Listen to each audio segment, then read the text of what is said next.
তা কি ব্যাপার দেবর, হঠাৎ ফোন টোন না দিয়েই চলে আসলা? না, ফোন না দিয়ে চলে আসছি কারণ আছে। তোমার হাতে রান্না খেতে। তুমি অনেক সুন্দর রান্না করো। বাবা, বাবি রাতের মজা রান্না খাইতে চলে আইছে। তাহলে তুমি মজা করে রান্না করো, আর কি করবো। চলে আসলাম। আসলে ভাবি, খাওয়াটা তো মাত্র উছিলা। আসলাম তোমার দেখতে, বুঝে নাই? আমার একটা সুন্দরী রূপবতী গুণবতী ভাবি আছে না, তারা না দেখলে ভাল লাগে। ওইছে ওইছে, বুঝতে পারছি। পাম দেওয়ার ফুলাইতে হইব না। এমনি তো ভাবির কোনো খোঁজ খবর নাও না।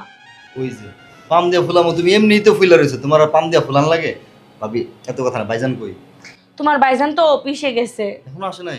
আরে গেলই তো একটু আগে। ও, তাও তো কথা। তাহলে এক কাজ করো, রান্না করা শুরু করে দাও আজকে। মানে ভরপুর খাওয়া হইব। তুমি টেনশন করো না, সকালে তোমার ভাইয়ের জন্য রান্না করছি না, ওই খাবার তো অনেক আছে। আছে? হ্যাঁ, তুমি ওটা খেয়ে নাও, রাত্রের জন্য আবার পরে রান্না করবো। তাহলে বসে আছো কে? ঠিক আছে, খাবার দাবার পরে হবে। আগে তুমি বসো, তোমার জন্য ভালো করে এক কাপ কড়া করে দুধ চা করে নিয়ে আসি, ওটা খেয়ে নাও, তারপরে না হয় খাবার দাবার খেয়ে। না করতে পারো, আমিও ভাবছিলাম কি না কি বলবা। চা, তোমার হাতে চাও মজা লাগে। যাও, সুন্দর করে চা বানাইবা, ফার্স্ট ক্লাস চা বানাইবা। আচ্ছা, আমার হাতের চা কোন দিন খারাপ হয়েছে? একটু মজা করো, তুমি যাও তো। তোমার হাতের চা মানে কি, তোমার হাতে সবই মজা লাগে। ও আচ্ছা, তাই নাকি? তোমার বলি না মাঝে মধ্যে যে তোমার হাতে জাদু আছে।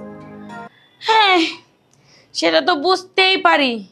আর এটাও বুঝতে পারতাছি নিশ্চিত আমার শাশুড়ি আম্মা আজকে বাড়িতে অন্য কিছু রান্না করছে, সেই জন্য ভাবির কাছে ছুঁইটা দৌড়ে পালায় আসছো।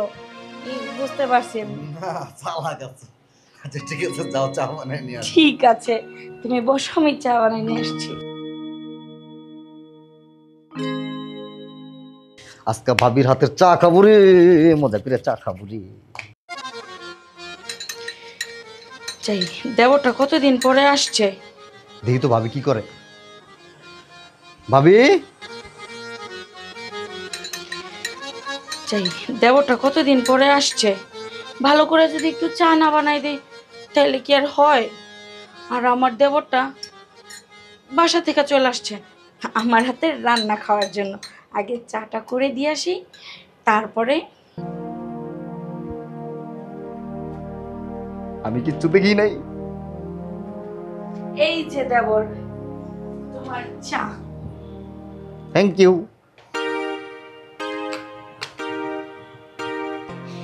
ঘ্রাণই তো জাদু। হইছে হইছে, আর ড্রামা করন লাগবে না।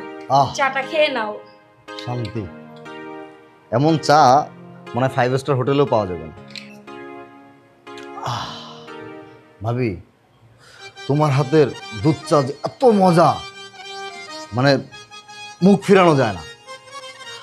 খুব ভালো লাগে আমার কাছে। আমি দুধ চা ছাড়া তো আর কিছু খাই না।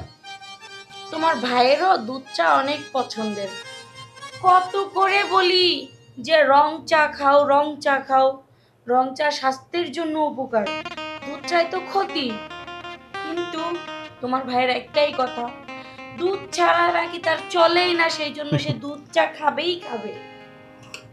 যার বউ এত সুন্দর দুধ চা বানায়, সে কি লাল চা খেতে চায়? তুমিও দেখি তোমার ভাইয়ের মতো দুধ চা ছাড়া কিছুই বোঝো না। এত দুধ চা পাগল হয়ে গেছো না? এত যে দুধ খাও, কই শরীরে তো কোনো উন্নত দেখতেছি না। শরীর স্বাস্থ্য ভালো হচ্ছে না কেন? এটা কোনো কথা বললা ভাবি? আমি পুরো তান্দুরুস একটা পুরুষ, তুমি কি কো না কো আমার। নাকি শক্তি অন্য কোথাও চলে যায়? আহা না ভাবি, শরীর স্বাস্থ্য কি আর বলে কে হয়? কেন, তোমার কি শরীরের শক্তির কি কোনো প্রবলেম আছে নাকি? আমি তো ঠিক আছে, কেন তুমি কি দেখতেছো আমার এই সমস্যা দেখতেছো? না, তা ঠিক আছে। যদি আবার কোনো প্রবলেম হয়ে থাকে।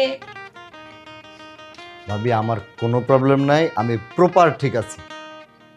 ও আচ্ছা আচ্ছা, বুঝতে পারছি। শরীরের প্রবলেম তো আর বলে কয়ে আসে না, বুঝো নাই, সেই জন্যই বললাম। তুমি কি করে বুঝলে ভাবি যে আমার সব কিছু ঠিকঠাক আছে? আর আমার যে সব কিছু ঠিকঠাক আছে, এটা তো তোমাকে বোঝানোর জন্যই আমি আসছি। এই, তুমি কি ভাবছো? না কই ভাবি, তেমন কিছু নাই, এমনি একটু বেখেল হয়ে গেছিলাম। ঠিক আছে, তুমি তাহলে আরাম করো। তোমার ভাই আসলে কথা হবে, আমি যে রান্না বাড়া করি। আচ্ছা ঠিক আছে, যাও যাও, রান্না বাড়া করো, রান্না বাড়া খেয়েই যাব। আমি যে কেন আসছি সেটা তো আমিই জানি, একটু পরেই টের পাইবা শোনা।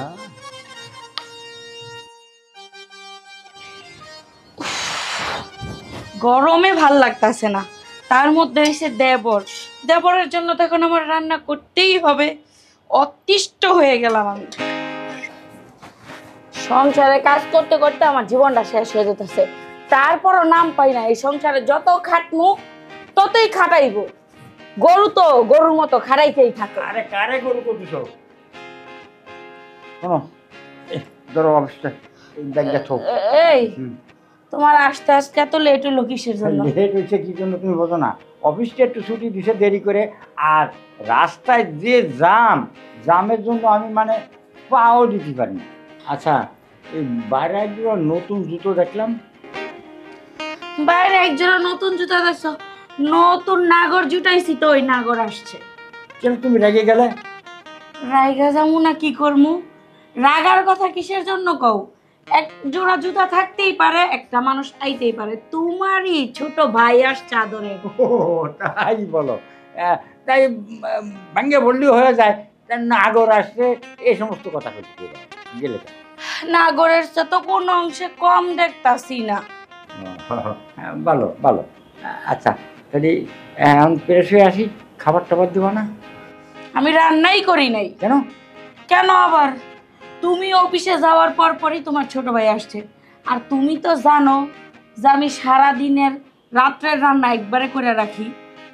একটা মানুষ আসলে তো তারে খাবার দিতেই হয়। হ্যাঁ হ্যাঁ। তা আমাকে দুইজনের খাবারটাই তারে খাওয়াই ফেলছি। ও আচ্ছা। এখন এর জন্য আমি আর রাত্রে রান্না করতে পারি নাই। এটা কিরম কথা কইলে? এখন হোটেলের খাবার আর তোমার হাতের খাবার মজা হলো আলাদা, বোঝো না তুমি? ওইসে ওইসে, আমারে আর মুলা পাম দিয়া ফুলাইতে হবে না। আমি জানি আমার হাতের রান্না কেমন। ঠিক আছে ঠিক আছে, যাও তুমি ফ্রেশ হয়ে আসো, আমি রান্না বসাইতেছি। কই রাত্রে তো বাবা আমার কিছু বললো না। বাবার সঙ্গে তো আমি মোবাইলে কথাই বলছি, একটা বারো তো বললো না আমাকে। সব কথাই কি তোমারে কইতে হইব? ওর কি কোনো স্বাধীনতা নাই নাকি? ও ছোট মানুষ, ওর যখন যেটা ইচ্ছা করতে মনে হইব সেটাই তো করবো, তাই না? আর তাছাড়া তোমার বইলা কই আসতে হইব কেন? ভাইয়ের বাড়িতে আসছে। তুমি যাওয়ার পর থেকেই কলিং বেল বাইজা উঠলো, আর দরজা খুইলা দেখি যে আমার আদরের ছোট দেবর আইছে। আই কইতাছে, ভাবি তোমার হাতের রান্না খাইতে আয়া পড়ছি, তোমার হাতের রান্না খুব মজা। বুঝতে পারছি, দেহর ভাবি এক হয়ে যেত। আচ্ছা, কিন্তু এত আদর দিও না যাতে মাথায় উঠে যায়। বেশি আদর দিলে মাথায় উঠে গেলেই মাথাটা নষ্ট হওয়ার সম্ভাবনা থাকবে। তাছাড়া আমাকে একটু বলে আসা উচিত ছিল। এখানে আবার ওর অনুমতি নিয়ে আসার দরকার কি? হ্যাঁ, তোমার এখানে তো রাগ হওয়ার গরম হওয়ার কিছু নাই। ও আর ভাইয়ের বাড়িতে আসছে, এখানে অনুমতি নিয়ে আসবে কেন? আসার আগে ওরা একবার টেলিফোন করা উচিত ছিল। এত ছোট লোকি বানা করো না তো। এত ছোট লোকি বানা কেন করতেছো? আর ইদানিং যেন তোমার কি হয়েছে বুঝতেছি না আমি। এমন তো না যে কি বড় জানি অন্যায় করে ফেলছে, সেই জন্য অনুমতি নিতে হবে, এটা করতে হবে ওটা করতে হবে। আর তুমি একটা শিক্ষিত মেয়ে হয়ে আমার ছোট লোক বলতে ফেললে। দেখো, তুমি কিন্তু বিষয়টা নিয়ে বেশি বাড়াবাড়ি করতেছো। আর তোমার ছোট ভাই বাড়িতে আসবো আর ফোন দিয়ে আসার কি আছে? হ্যাঁ, তোমার ছোট ভাই মানে তো আমারও ছোট ভাই, তাই না? তোমার তা আপন ভাই, এমন তো না যে সৎ ভাই ভাই বোন আসছে। আরে ভাই তো ভাই, আমার আপন ভাই। হ্যাঁ, তুমি কখন আসলা? এই যে কিছু সময় আগে। এত রাত্রে আসা হবে? খাওয়া করছো? আরে ভাই, গাড়ির জামে রাস্তায় পাড়া দেওয়ার জায়গা নেই, তাই একটু লেট হয়ে গেল। আচ্ছা ঠিক আছে ভাবি, তাহলে ভাইজানে খাইবার দাও, আর আমি শুয়ে বললাম। ঠিক আছে, যা, শুয়ে পড়। আচ্ছা তুমি যাও। খাওয়া করে নাও, আর এত রাত্রে মানে ফেলো না। এই যে দেখো, তুমি যদি আর একটা কথা বলো আমি কিন্তু সোজা আমার বাপের বাড়ি চলে যাবো। না না, তোমার বাপের বাড়ি যাওয়া লাগবে না লক্ষ্মী সোনা। আমি তোমার উপরে রাগ করিনি লক্ষ্মী সোনা। প্লিজ প্লিজ প্লিজ চলো এখন শুয়ে পড়ি। ঠিক আছে ঠিক আছে, চলো শুয়ে পড়ি।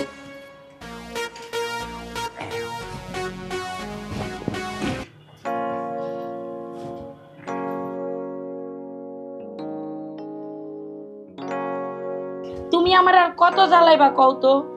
এখন পর্যন্ত শার্টের বোতামগুলা ঠিক মতো লাগাইতে পারো না, আর কতদিন আমার এইভাবে জ্বালাইবা? যতদিন তুমি আসো ততদিন তোমার জ্বালাবো। হ্যাঁ, আমি তো জানি যতদিন আমি আসি ততদিনই আমারে জ্বালাইবা। হ্যাঁ, এখন ব্যাগটা দাও, আমি অফিসে যাই। ঠিক আছে, তোমার খাবার টাবার সব আমি রেডি করে ব্যাগে ভরে দিছি, তুমি সময় মতন খাইয়া নিও, কারণ আবার ওই যে অফিসের কাজের চাপে খাওয়া দাওয়া ভুলা যায়ও না। আচ্ছা, ওরা তো মাঝে মধ্যে ভুল হয়ে যায়, খাওয়ার কথা মনেই থাকে না, কাজ করেই যায়। আর মাঝে মধ্যে অফিসে বসে খালি তোমার একটু স্বপ্নে দেখি। ওইছে, আমার আর স্বপ্নে দেখন লাগবো না। এই যেন তোমার ব্যাগ। আর শোনো, হ্যাঁ, আমার কিন্তু রাতে আসতে একটু দেরি হবে, তুমি কিন্তু খাবারটা খেয়ে নিও, আমার জন্য অপেক্ষা করে না। শোনো, বিয়ের পর থেকে আজ পর্যন্ত কি তোমার ছাড়া একদিনও আমি খাইছি? তুমি আসলেই তো আমি খাই, আর তুমি এখন বলতেছো আমি খাইয়া দেয়া যেতে শুয়ে পড়ি। শোনো, তুমি আসবা, তারপরে আমি খাবো। ওরে আমার লক্ষ্মী বউটা, তুমি অমন বায়না ধরো না, তুমি না খেয়ে থাকলে আমার ভালো লাগে না। ঠিক আছে ঠিক আছে, সমস্যা নাই। আর এটা আবার কি এমন নতুন কাজ? আমি তো জানি তোমার প্রত্যেক দিনই লেট হয় আসতে। লেট তো হবেই, মানে অফিসের কাজে না, একটু লেট তো হবেই। কোনো দিন আগে ছাড়ে, কোনো দিন পরে ছাড়ে ছুটি। আবার দেখো, তোমার আদরে দেওয়াতে ঠিক মতন খাওয়া দাওয়া করো, নালি আবার এই মন খারাপ যেন করে না, বুঝছো? ঠিক আছে ঠিক আছে, তোমার ও নিয়ে টেনশন করতে হবে না। আমার 5টা না 10টা না একটা মাত্র দেবর, আমি তো আদর যত্ন করবই। তুমি এখন অফিসে যাও, লেট হয়ে যাইতেছে। অফিসে তো যাবোই, কিন্তু এটা হবে না। না, যাও। আচ্ছা, রাত্রি বেশি হবে, হ্যাঁ। হ্যাঁ যাও। আচ্ছা, আমি তাহলে চলে গেলাম।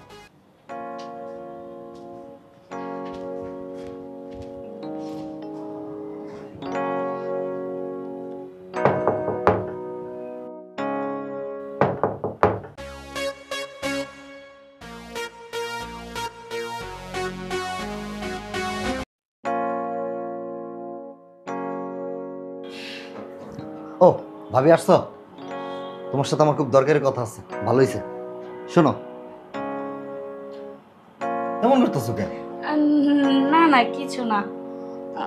শোনো, তোমার সাথে আমার খুব ইমার্জেন্সি কিছু কথা আছে। আরে বাবা, কি বলবা বলো, আগে তো কথাটা বলবা, খালি বলি বলি শুরু করছো। কথাটা তো আগে শেষ করো। ভাবি, চলো আমরা পালাই। পালাই মানি? এসব কি বলছো দেবর? তোমার কি মাথা টাথা খারাপ হয়েছে নাকি? তুমি আমার ছোট ভাইয়ের মতো, আর তুমি কি না আমাকে নিয়ে এসব আজে বাজে স্বপ্ন দেখতেছো? তোমাকে আমি আমার নিজের ছোট ভাইয়ের মতো জানি, আর তোমার ভাই এই সমস্ত কথা জানতে পারলে কি হবে বুঝতে পারছো? কি হবে সেটা পরে দেখা যাবে ভাবি। তোমাকে ছাড়া আমি এক মুহূর্ত থাকতে পারতেছি না। ভাবি দেখো, আমি তোমাকে ছাড়া মানে কোনো কিছু ভাবতে পারতেছি না। আমার পড়াশোনা, আমার মানে খাওয়া ঘুম সবকিছু কেমন যেন এলোমেলো হয়ে গেছে। আমি কোনো কিছুর সাথে কোনো কিছু মিলাতে পারতেছি না। ভাবি প্লিজ চলো আমরা পালাই। এটা হয় না, তুমি যা ভাবছো তা কখনো সম্ভব না। আর তাছাড়া আমি তোমার বড় ভাইয়ের বউ, আর তোমার বড় ভাইয়ের সন্তান আমার গর্বে। তুমি যা চিন্তা করছো এগুলো সব ভুল। দেখো, তোমার ভাই যদি জানতে পারে খুব খারাপ হয়ে যাবে। তাই বলছি তুমি এখান থেকে চলে যাও। তুমি আমার সংসারটা নষ্ট করো না, প্লিজ তুমি এখান থেকে চলে যাও।